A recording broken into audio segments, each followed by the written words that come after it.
கிழங்கு வகைகளை பற்றி பேச போகிறோம். இப்போ பார்த்தீங்கன்னா பெரும்பாலும் எல்லாரும் பிடிச்ச கிழங்குன்னு சொல்லி எல்லா கிழங்குகளையும் அதான் சாப்பிட்றாங்க. கிழங்கு நல்லது, ஆனால் எந்த அளவு சாப்பிட்ணும், வாரத்தில் எவ்வளோ தடவை சாப்பிட்ணும், இதெல்லாம் முக்கியமான கருத்து.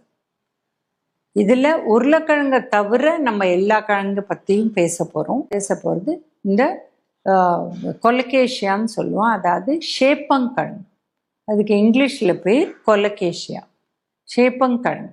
இது சின்ன சின்னதாக இருக்கும், லைட் ப்ரௌன் கலரில் இருக்கும். இதை தோலோடு தான் வேக வைக்கணும். சில பேர் அந்த தோலோடு வேக வச்சா அது உரிக்க கஷ்டமாக இருக்குது, அது வழுக்க ஆரம்பிச்சிடும் அப்படின்னு சொல்லிட்டு தோலை சீவிட்டு வேக வைப்பாங்க. இப்படி பண்ணினா என்ன ஆகும்னா அதில் ஒரு வாயில் நாக்கில் ஒரு அரிப்பு வரக்கூடிய வாய்ப்பு இருக்குது. ஸோ கரெக்ட் எப்படி பண்ணணும்னா முழு கிழங்கு இல்லை ரெண்டாக தோலோடு வெட்டி அதை வேக வச்சுட்டு அப்புறம் நம்ம ஆற வச்சு அந்த தோலை உரிச்சிட்டு தான் யூஸ் பண்ணணும். இதே ஒரு பொரியல் மாதிரி கொஞ்சமாக எண்ணெய் போட்டு இதில் கடுகு, மிளகா, உளுத்தம்பருப்பு போட்டு இதையும் போட்டு மஞ்சப்பொடி, மிளகாப்பொடி, எது வேணுமோ, பெருங்காயம் இல்லை நார்த் இந்தியன் மசாலா எது வேணால் போட்டு இதை ஒரு பொரியல் மாதிரி செஞ்சோன்னா இது ஹெல்த்தி, பெட்டர் அண்ட் ஒன்றும் ஆகாது. இதே பாதி பேர் பண்ணுறது மேலே கடலைமா, உப்பு, மஞ்சப்பொடி, காரப்பொடி இதெல்லாம் போட்டுட்டு இதை டீப் ஃப்ரை பண்ணுறாங்க. டீப் ஃப்ரை பண்ண என்ன ஆகுதுன்னா அதில் ஒரு கோட்டிங் மாதிரி ஃபார்ம் ஆகி இது ரொம்ப ஹெவி, அதாவது குழக்குழன்னு இருக்கிற ஒரு கிழங்கு. ஸோ இதை டீப் ஃப்ரை பண்ணி ஒரு சிப்ஸ் மாதிரி இல்லை ஒரு ரோஸ்டடாக வேணும் அப்படின்னு பண்ணிங்கன்னா ரொம்ப நாள் எண்ணெயில் அது இருக்கணும். ஸோ இதனால என்ன ஆகும்னா அந்த எண்ணெயில் அந்த செடிமெண்ட் வேற விழும். சில பேர் டைரெக்டாக அதை வறுத்துட்டு அப்புறம் உப்பு, மிளகாப்பொடி, மஞ்சப்பொடி போட்டு பெரட்டி எடுப்பாங்க. சில பேர் முதலே பெரட்டிட்டு அப்புறம் எண்ணெயில் போட்டு எடுப்பாங்க. எப்படி செஞ்சாலும் முதலே பெரட்டி எண்ணெயில் போட்டாலும் செடிமெண்ட் நிறையா, அதான் கீழே நிறைய அந்த சின்ன சின்னதாக விழும். இல்லை அப்படியே பண்ணிவிட்டு அப்புறம் நீங்கள் மசாலா போட்டால் கூட சிறிய அளவு அந்த கீழே அது இறங்கி அந்த கிழங்குலேருந்து விழும்.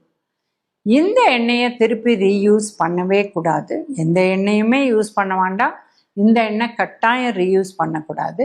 பட் இவ்வளோ நாரி அந்த எண்ணெயில் அது வறுக்கிறதுனால டெஃபினட்டாக ட்ரான்ஸ் ஃபேட்டி ஆசிட்ஸ் நிறையா இருக்கும். இது உடம்புக்கு நல்லதில்லை, இருதய நோய் வரக்கூடிய வாய்ப்பு இதில் வருது. அதனால் ஷேப்பங்கிழங்கு ரோஸ்ட் இந்த மாதிரி எண்ணெயில் போட்டு வறுத்து சாப்பிட்றீங்கன்னா என்னைக்கா ஒரு நாள் வறுத்தா ஓகே.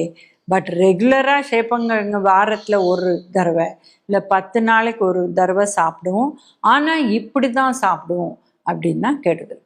உங்களுக்கு ரொம்ப ரோஸ்டாக தான் வேணும்னா நீங்கள் ஏர் ஃப்ரை பண்ணிவிட்டு கடைசியில் கொஞ்சமாக எண்ணெயை போட்டு அதை பெரட்டி கூட எடுக்கலாம். ஸோ அந்த மாதிரி கூட செய்யலாம்.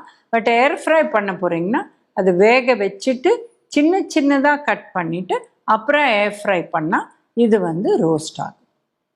ஸோ இந்த ஷேப்பங்கிழங்கு சில பேருக்கு டைஜஸ்ட் ஆகாது, கேஸ் ப்ராப்ளம்ஸ் வரும், அதனால பார்த்து இருக்கணும். அடுத்து பார்த்தீங்கன்னா அங்கே என்ன சொல்கிறோம், நீங்கள் காய், இப்போ ஒரு பீன்ஸ், அவரைக்காய் தேவையான அளவு தண்ணி வச்சு அதை வேக வச்சுருங்க. நிறைய தண்ணி வச்சுட்டு அந்த தண்ணியை வெளில போட்டிங்கன்னா நியூட்ரியன்ஸ் போய்டும்னு சொல்லுவோம். பட் கிழங்கு வகைகளுக்கு இது ப்ராப்ளம் இல்லை. அதனால ஸ்பெசிஃபிக்காக சேனக்கிழங்கு, ஷேப்பங்கிழங்கு இதெல்லாம் வேக வைக்கிற தண்ணியை கொட்டணும். ஸோ அந்த அளவு அது தண்ணி கொஞ்சம் ஜாஸ்தி வச்சு ஸ்பெசிஃபிக்காக சேனைக்கு உப்பு, மஞ்சப்பொடி ரெண்டும் போட்டு வேக வச்சு அந்த தண்ணியை கொட்டினாதான் அந்த இச்சினஸ், அதாவது யாருக்கெல்லாம் அந்த தடுப்பு வருதோ அதை தவிர்க்கக்கூடிய வாய்ப்பு இருக்கு. ஸோ இந்த மாதிரி அதை பண்ணிட்டு தான் நீங்கள் அதை வதக்குறீங்களோ இல்லை பொரியல் மாதிரி செய்கிறீங்களோ இல்லை எண்ணெயில் போட போகிறீங்களோ எப்படி வேணால் பண்ணலாம். இந்த காலகட்டத்தில் சேனக்கிழங்கு சிப்ஸ் ரொம்ப காமன். ஏன்னா அது ஷேப்பங்கிழங்கு கொஞ்சம் ஜாஸ்தி தண்ணி இருக்குது அதில், இது சேனையில் தண்ணி குறைவு. ஸோ இதில் சீவி எடுத்து சிப்ஸு போடுறாங்க. பட் சிப்ஸாக சாப்பிட்டா அதில் பெனிஃபிட் அந்த அளவு கிடையாது. இதே நம்ம ஒரு கூட்டு இல்லை பொரியல் இந்த மாதிரி செஞ்சு சாப்பிட்டோம்னா இது ஹெல்த்தியாக இருக்கும். அண்ட் இது ஆக்சுவலி மலச்சிக்கலை தவிர்க்கிறதுக்கு ரொம்ப நல்லது. அண்ட் நம்மளோட இந்த டைஜஷனுக்கும் இது ரொம்ப நல்லது. அடுத்து பார்த்திங்கன்னா இந்த கர்ணக்கிழங்குன்னு சொல்லுவோம், இல்லை பிடிக்கிழங்குன்னு சொல்லுவோம். இது பார்த்திங்கன்னா ஒரு கை பிடிச்சா எப்படி இருக்கும் அந்த மாதிரி இருக்கும், டார்க் பிளாக்காக இருக்கும். இது கூட நிறைய பேருக்கு ஒத்துக்காது, அலர்ஜி. இது ரொம்ப ரொம்ப காமன். ஸோ இதை தண்ணியில் கட் பண்ணி 2 இல்லை 3 சைஸ் பிரகாரம் கட் பண்ணி நம்ம நல்லா வேக வச்சுட்டு அந்த தண்ணியை தூக்கி போட்டுடணும்.